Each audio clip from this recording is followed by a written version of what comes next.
அன்பான நேயர்களே, காலை வணக்கம். பக்தியால் யான் உன்னை பலகாலும்,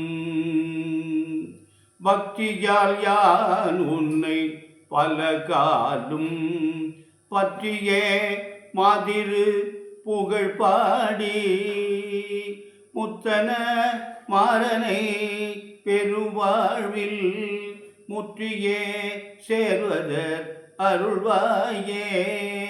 வித்தகா ஞான சத்தினி பால பெற்றி வேலாயுத பெருமாளே, வெற்றி வேலாயுத பெருமாளே. அன்பு சார்ந்த நேயர்களே, இன்று கார்த்திகை மாதம் 11ஆம் நாள் ஞாயிற்றுக்கிழமை. அமாவாசை 12:21 வரை இருக்கு மதியம். அதுக்கு பிற்பாடு பிரதம வந்துடுது. அனுஷ நட்சத்திரம் 3:25 வரை மாலை, பின்னாடி கேட்ட நட்சத்திரம். இந்த 2 நட்சத்திரத்துக்குமே மரண யோகம் இருக்கிறது. இன்றைக்கி ஃபுல்லாமே மரண யோகம் இருக்குது. அதனால் இன்றைக்கி நாள் அவ்வளவு சிறப்பாக இல்லை. ராகு காலம் எப்போதுமே ஞாயிற்றுக்கிழமை 4 to 6, யமகண்டம் 12 முதல் 1:30, குடியல் 3 to 4, சூலம் மேற்கு, பரிகாரம் வெள்ளம். அன்பு சார்ந்த நேயர்களை, இந்த ராசி பலன்கள்லாம் எப்படி இருக்கிறது என்று பார்ப்போம். இன்று மேஷ ராசிக்கு குரு 2ஆம் இடத்துல இருக்காங்க. நல்ல அருமையான இடத்துல இருக்காங்க, 2ல் இருக்காங்க. ராசிநாதன் பலமாக இல்லை. அவர் ராசிநாதன் செவ்வாய் பலமாக இல்லாமல் போனது நல்லது. ஏன்னா கேட்டால் அவர் 8ஆம் அதிபதி ஏறாரு. 8ஆம் அதிபதி பலமாக இருக்கக்கூடாது. அதனால் அது ஒன்றும் பிரச்சனை இல்லை. இப்போ இன்றைக்கி குரு பலன் பிரமாதமாக இருக்குது உங்களுக்கு. அதோட சனியும் நல்ல இடத்துல 11ஆம் இடத்துல இருக்கார். அவரும் உங்களுக்கு நல்ல பலன்களை தருவார். அதனால் மேஷராசிக்காரங்கள்லாம் ரொம்ப நல்ல நாள். அதனால் கவனமாக நடந்து கொள்ளுங்க. இந்த வருகின்ற குரு பயிற்சி வரையும் உங்களுக்கு அருமையாக இருக்கிறது. அடுத்தபடியாக ரிஷபராசி என்பவர்களே, உங்களுக்கு ஜென்ம குரு. ஜென்மத்தில் இருக்கிற குரு என்ன பண்ணுவார்னா, என்னமாவது பிரச்சனைகளை உண்டு பண்ணுவார். தேவையில்லாத பிரச்சனைகள்லாம் உருவாக்குவார். இடமாற்றங்களை கொடுப்பார். இடமாற்றம்னா இருக்கிற இடத்த விட்டு வெளியில் எங்கேயாவது போகிறது, வெளியில் இருந்தால் இங்கே வர்றது, பதவி மாற்றங்களுக்கு எதிர்பார்த்துருந்தால் அது கிடைக்கிறது.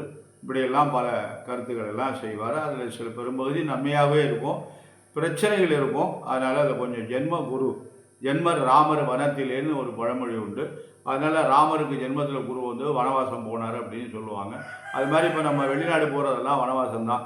அதனால் அந்த மாதிரி ஒரு சூழ்நிலையெல்லாம் உருவாக்கும். அதெல்லாம் காலத்துக்கு ஏற்ப நம்ம பொருள் எடுத்துக்கணும். அதனால் இது அந்த மாதிரி ஒரு பிரச்சனை இருக்குது. கவனமாக நடந்து கொள்ளுங்கள். அடுத்தபடியாக இந்த மிதுன ராசி என்பவர்களே, உங்களுக்கு இன்று குரு பகவான் 12ஆம் இடத்தில் இருக்கார். குரு 12ல் இருக்கிறது உங்களுக்கு தேவையில்லாத விரயங்களை உண்டு பண்ணுவார். அது ஒரு நல்ல விரயமாக செய்கிறது நல்லது. நல்ல விரயம்னா என்ன அப்படின்னு கேட்டிங்கன்னா, இடம் வாங்குறது, வீடு கட்டுறது, திருமணம் செய்கிறது, இப்படி ஏதாவது ஒரு நல்ல விரயங்களை, நல்ல காரியங்களை செய்யுங்க. அது நல்ல விதமாக நடக்கும். கவனமாக நடந்து கொள்ளுங்கள்.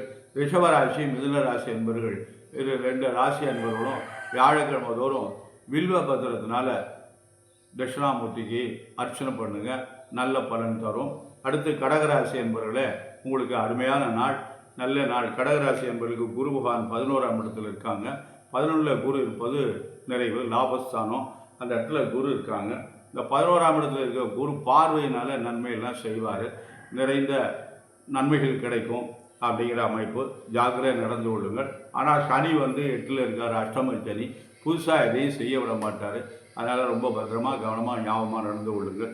அடுத்தபடியாக சிம்மராசி என்பவர்களே, உங்களுக்கு இன்று குரு சரியில்லை.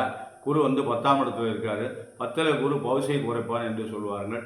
பவுசை என்றால் என்ன என்று கேட்டிங்கன்னா, நல்ல நிலைமையை குறைச்சி கொடுப்பாங்க.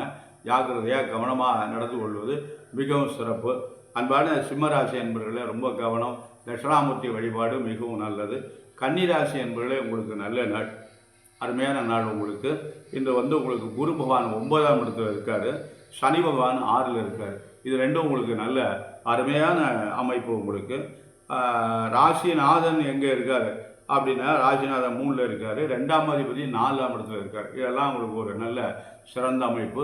கன்னிராசி என்பவர்களுக்கெல்லாம் நல்ல காரியங்கள்லாம் நடக்கும், நல்லதே நடக்கும் என்று பொருள்.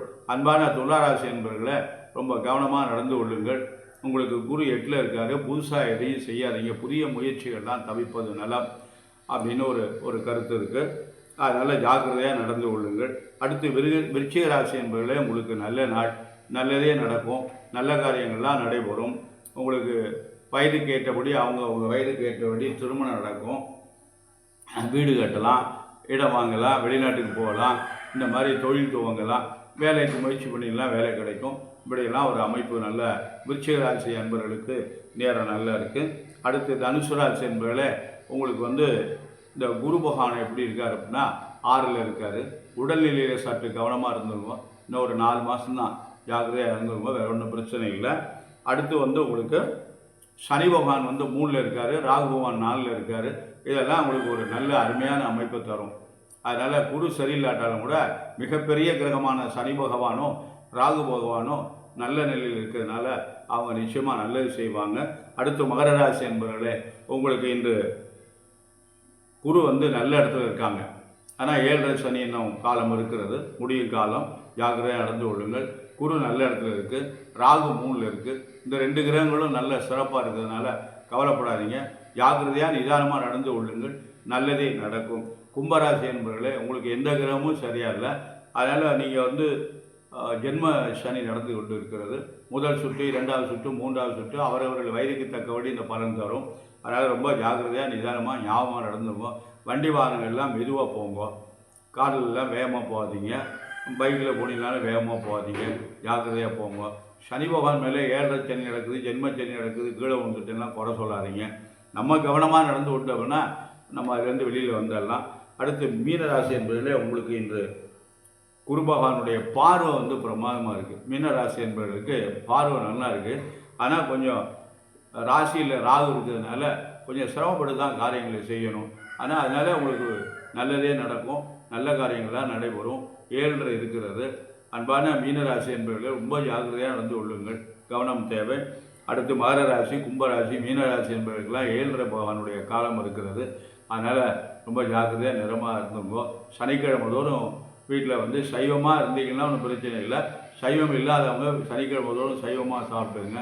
சனி பகவானுக்கு எள்ளு தீபம் ஏற்றி கருப்பு துணியில் எள்ளு போட்டு பொட்டலமாக கட்டி ஊற வச்சு விளக்கு போடுங்க.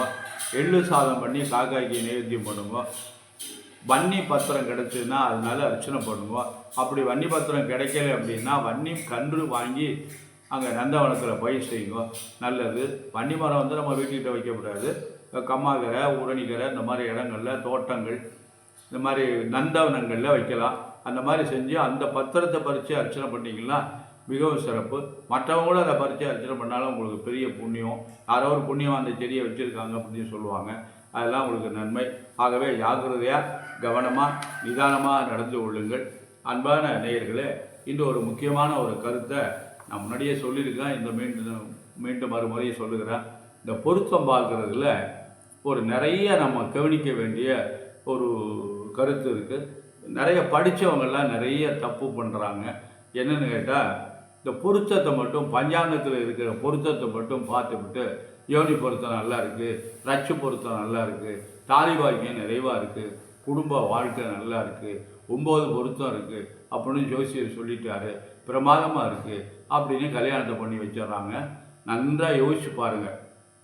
கல்யாணம் பண்ணி 2 வருஷத்தில் ஒரு குழந்தை இருக்குது, கோர்ட்டுக்கு போய் விவாகரத்து முடிஞ்சிருக்கு.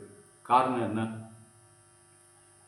அப்படின்னா, அந்த பையனுடைய ஜாதகத்தில் அவனுக்கு மனைவி முறையாக அமையாது அப்படின்னு இருக்கும். அந்த பெண்ணுடைய ஜாதகத்தில் அவனுக்கு முறையாக கணவன் அமையாது. இந்த பையனுடைய ஜாதத்தையும் பொண்ணுடைய ஜாதத்தையும் 7ஆம் இடத்தை பார்க்கணும்.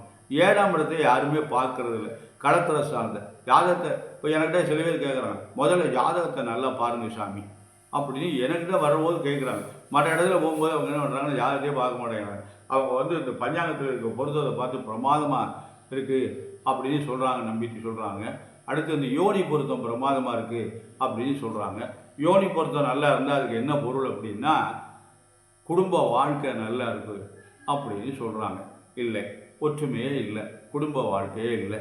இதுக்கெல்லாம் என்ன காரணம் அப்படின்னா அந்த ஜாதகத்தில் அவங்களுக்கு அந்த மாதிரி சில அமைப்புகள்லாம் இருக்குது. அதனால் கணவன் மனைவி ஒற்றுமையாக இருக்க மாட்டாங்க அப்படின்னு ஒரு கருத்து இருக்குது. இந்த 7ஆம் அதிபதி போய் 6ல் இருந்தால் ஆண்களுடைய ஜாதகத்தில் மனைவி நோயாளி ஆவார். பெண்ணுடைய ஜாதகத்தில் 7ஆம் அதிபதி 6ல் இருந்தாங்கன்னா 7க்கு 6லையோ லக்னத்துக்கு 6லையோ இருந்தாலும் சரி, அந்த மாதிரி இருந்தாங்கன்னா கணவன் நோயாளியாகும். கணவனோ மனைவியோ நோயாளியாக இருந்தால் குடும்பம் இல்லறம் எப்படி இருக்கும்? இல்லறம் சிறக்காது. ரொம்ப கஷ்டத்துக்கு இடையில வேறு வழி இல்லாமல் தான் குடும்பத்தில் இருக்கும். அந்த மாதிரி ஒரு சூழ்நிலை வருகின்ற போதெல்லாம் பிரிகிற மாதிரி ஒரு வாய்ப்புகள் எல்லாம் ஏற்பட்டுரும். அதனால் இந்த பொருத்தம் என்பது ஒரு பிரதானமாக, இது பொருத்தமே பிரதானமா அப்படின்னு நம்ம பார்த்தீங்கன்னா கேபி சிஸ்டம்னு ஒன்று இருக்குது. அதை தனியாக அதுக்கு ஒரு வழி சொல்கிறாங்க. ஆனால் அவர் கிருஷ்ணமூர்த்தின்னு ஒருத்தர் இருந்தார். அவர் பெரிய அஸ்ட்ராலஜி மேதவர். அவர் நிறைய எழுதியிருக்காரு. அவர் என்ன எழுதினா பொருத்தம் மட்டும் பார்ப்பது அர்த்தமற்ற செயல் அப்படின்னு சொல்கிறார். பொருத்தத்தை மட்டும் பார்த்துட்டு திருமணம் பண்ணக்கூடாது அப்படின்னு அவர் செவ்வாயும் திருமணமும் அப்படிங்கிற ஒரு புத்தகம் ஒன்று வெளியிட்டிருக்காரு. அதில் அவர் எழுதிய நூல் பூரா ஆங்கிலத்தில் இருக்குது. இந்த செவ்வாயும் திருமணம்ங்கிறது மட்டும் தமிழில் வந்திருக்கு. அந்த நூலில் என்ன எழுதியிருக்காரு கேட்டிங்கன்னா, திருமணம் பொருத்தம் பார்ப்பதற்கு முன்னாடி என்னென்னு நம்ம கவனிக்கணும்னா 2 பேருடைய ஆயுள் பாகத்தையும் முதல்ல பார்க்கணும். 2 பேருடைய ஆயுள் பாகம் முதல்ல பார்த்துட்டு 2 பேருக்கும் ஆரோக்கியம் எப்படி இருக்குன்னு பார்த்துட்டு 2 பேருடைய எதிர்காலமும் எப்படி இருக்குது அப்படின்னு 3ஆவதாக பார்த்துட்டு 4ஆவதாக 2 பேருக்கும் பொருளாதார கஷ்டம் வராதா, யாருக்காக ஒருத்தட்ட பொருளாதாரம் தங்குமா அப்படிங்கிறதையும், கணவன் மனைவி 2 பேரில் யாருக்காக ஒரு கையெழுத்த ஒருத்தட்ட காசு இருக்கணும் அப்படின்னா தான் நம்ம தக்க சமயத்துக்கு நமக்கு பயன்படும். 2 பேரும் ஊதாரியாக இருந்தால் ஒன்றுமே பண்ண முடியாது. யாராவது ஒருத்தர் கட்டிக்காரராக இருந்தால் தான், ஆண்களை விட பெண்கள் கட்டிக்காரங்களாக இருந்தால் நிச்சயமாக குடும்பம் முன்னேறிடும். அதையும் பார்க்கணும். அடுத்து 5ஆவதாக என்ன சொல்கிறாருன்னா, அவங்களுடைய எதிர்காலம் எப்படி இருக்குன்னு பாரு. எதிர்காலத்தில் அவங்க எப்படி இருப்பாங்க, அதுக்கு எதிர்காலத்தை எதை வச்சு நம்ம கணக்கு பண்ணுறதுன்னா தசாபுத்திகளை வச்சு தான் கணக்கு பண்ணணும். 2 பேருக்கு நல்ல திசை இல்லை அப்படின்னா ஒன்றுமே பண்ண முடியாது. குழந்தை வேறு போராத திசையில் போகிறது அதை விட கஷ்டம். இப்படிலாம் நிறைய மக்களுக்கு அவதிப்படுறாங்க. இதெல்லாம் யாருமே பார்க்கறது இல்லை. ஆனால் பிரமாதமாக இருக்க அந்த ஜோசியத்தை பார்த்தோம், பிரமாதமாக சொல்லிட்டாரு அப்படின்னு சொல்கிறாங்க. இது ரொம்ப தவறுதலான ஒன்று. அடுத்து ஹார்மோன் பொருத்தம்னு ஒன்று இருக்குது. இதுக்கு தான் அவர் கிருஷ்ணமூர்த்தி முக்கியத்துவம் கொடுக்குறாரு. இந்த ஹார்மோன் பொருத்தம் அவசியம் பார்க்கணும். ஹார்மோன்னா ரத்தம், ரத்தத்துடைய அணுக்கள் 2 பேருக்கு எப்படி இருக்குது, இது ரொம்ப அவசியமாக பார்க்கணும். இதெல்லாம் பார்த்துட்டு தான் அதுக்கப்புறம் பொருத்தம் பார்க்குறது. அதுலேயே இன்னொரு கருத்து நான் சொல்கிறேன்னு கேட்டிங்கன்னா, யோனி பொருத்தம் இல்லாமல் கல்யாணம் பண்ணலாம், தாராளமாக செய்யலாம். நான் நிறைய செஞ்சு வச்சுருக்கேன். நல்லா சந்தோஷமாக ஒற்றுமையாக இருக்காங்க. என்னுடைய பேச்சை நம்பி கல்யாணம் பண்ணியிருக்காங்க. நிறைவாக குழந்தை ஒட்டியோட நல்ல கணவன் மனைவி சந்தோஷமாக. இந்த யோனி பொருத்தம் இல்லாமல் பண்ணுறதுக்கு என்னென்ன வழிகள் வேணும் அப்படின்னு கேட்டிங்கன்னா, ஜாதகத்தில் கிரகங்கள் சரியாக இருக்கணும். 7ஆம் அதிபதி 5ல் இருக்கணும் 2 பேருக்கும். இல்லைனா 7ஆம் அதிபதி 11ல் இருக்கணும், 7ஆம் அதிபதி 9ல் இருக்கணும். சுக்கிரன் பலமாக இருக்கணும் 2 பேருக்கும். இது 2 நல்லா இருந்ததுன்னா அவங்களுக்கு ஒரு முக்கியமான அமைப்பு. அடுத்தபடியாக மகேந்திரம், ராசி, நாடி பொருத்தம், இந்த 3 பொருத்தம் இருந்துட்டால் அவங்களுக்குள்ள பிரச்சனையே வராது. அதனால் இந்த உடல் உறவுக்கு உடல் இணைவுக்கு, உடல் சேர்க்கைக்கு நாடி பொருத்தம் ரொம்ப முக்கியம், மகேந்திரம் முக்கியம். இதெல்லாம் இருந்துட்டால் உடல் சேர்க்கையில் உடல் சேர்க்கை மனச்சேர்க்கைன்னு பேர். இந்த உடல் சேர்க்கை மனச்சேர்க்கைக்கு ஒரு அருமையான வாய்ப்பை தரும் இந்த அமைப்புகள். மகேந்திரம், ராசி, நாடி பொருத்தங்கள் இதெல்லாம் அவங்க பார்க்குறதில்ல. பிரமாதமாக இருக்குது அப்படின்னு சொல்லிடுறாங்க. அதே மாதிரி ரச்சு பொருத்தம், ரச்சு பொருத்தலே நிறைய குளறுபடி இருக்குது. கல்யாணம் பண்ணி 10 வருஷத்துக்கெல்லாம் கணவன் இறந்துடுறாரு, இல்லைன்னா மனைவி இறந்துடுறாங்க. அந்த குழந்தைகளுடைய பாடம் நினச்சி பாருங்க. இது ஜோதிடர்கள் செய்கின்ற ஒரு மாபெரும் தவறு. ஏன்னா அவங்க என்ன பண்ணுறாங்கன்னா, இந்த ஜாதகத்தில் 2 பேருடைய ஆயுளை பார்ப்பதில்லை. எடுத்த உடனே ஆயுளை தான் பார்க்கணும். 2 பேருடைய ஆயுள் குறைஞ்சபட்சம் 2 பேரும் 75 வயது வரையாவது இந்த பூமியில் இருப்பாங்களா அப்படின்னு பார்த்துவிட்டு அதுக்கு மேலே தான் நம்ம அந்த பொருத்தத்துக்கிட்ட போகணும். அதுக்குரிய கிரகங்கள் எல்லாம் நாம் ஆய்வு செய்யணும். ஒரு சில கருத்துக்கள்லாம் இருக்குது. சில இதுகளை இத்தனை வயசு வரை தான் இவர் இருப்பாருன்னு கவிகள்லாம் இருக்குது. அதையும் தாண்டி சில மக்கள் வாழ்ந்து கொண்டு இருக்கிறார்கள். அது மாதிரியெல்லாம் அதுக்கு காரணம் என்ன, லக்னாதிபதி உச்சம் பெற்றால் நிறைஞ்ச வயசு அப்படிலாம் சொல்கிறாங்க. அதனால் அவங்களுக்கு அதெல்லாம் ஆய்வு செய்து முறையான, நான் எந்த ஜோடியும் குறை சொல்லவில்லை. ஏனென்றால் அவர்களுக்கு அதற்கு மேல் போக முடியவில்லை. அவர்களுக்கு தெரிந்தது அதுதான். அதுக்கு மேலே போகிறதுக்கு அவங்களுக்கு வாய்ப்பு இல்லை. எங்கள் குருநாதர் இப்படி தான் சொல்லி கொடுத்தாருன்னு சொல்லிட்டு ஒரே வழியாக குருநாதர் மேலே பழிய போட்டுறாங்க. அதனால் அந்த மாதிரிலாம் இருக்கக்கூடாது. ஆனால் நிறைய உயர்ந்த ஜோதிடர்கள்லாம் இருக்காங்க, கருத்துள்ள ஜோதிடர்கள், நல்ல அருமையான ஜோதிடர்கள்லாம் நம்ம காலத்தில் இருக்காங்க. அந்த மாதிரி ஒரு நல்ல ஜோதிடர்களை அணுகி பொருத்தம் பார்க்குற போது நம்ம நிறைவாக பொருள் செலவுகளை பற்றி கவலைப்படாமல் குழந்தைகளுடைய 2 பேருடைய எதிர்காலமும் எப்படி இருக்குது என்று நல்ல முறையில் பொருத்தம் பார்த்து அவங்களை 2 பேரும் நம்ம ஒன்று சேர்த்தோமேனால் அவங்களுடைய வாழ்க்கை சிறப்பாக இருக்கும். எனக்கு தான் வர்றவங்கெல்லாம் பெரும்பகுதி, சாமி எங்கெல்லாம் பார்த்தோம் செய்யக்கூடாதுன்னு சொன்னாங்க, நீங்கள் உங்கள்கிட்ட செய் நல்லா இருக்கு அப்படின்னு சொன்னீங்க. இப்போ பையன் பிறந்திருக்கான், பேத்தியும் பிறந்திருக்கா, என்னுடைய பையனும் என் மருமகளும் சந்தோஷமாக இருக்காங்க, நாங்கள் நல்லா இருக்கோம் அப்படின்னு நிறைய பேர் சொல்லியிருக்காங்க. அதுவே நம்முடைய வாழ்க்கை பாதை வெற்றி அடைவதற்கு நம் வாழ்க்கையில் நம்முடைய எவ்வளவு சிரமங்கள் வந்தாலும் அதிலிருந்து நம்ம வெளியில் வருவதற்கு ஒரு வழிகாட்டும் நமக்கு என்று சொல்லி, எல்லா மக்களும் நல்லருள் பெற்று எவ்வளவு கஷ்டங்கள் வந்தாலும் எல்லா மக்களும் நல்லருள் பெற்று பல்லாண்டு வல்ல எல்லாம் வல்ல அந்த சர்வேஸ்வரன் பரமேஸ்வரனையும் வள்ளல் பெருமான் வள்ளியில் மணாளன் முருகப்பெருமானையும் பிரார்த்தனை செய்து நிறைவு செய்கிறேன். நன்றி, வணக்கம்.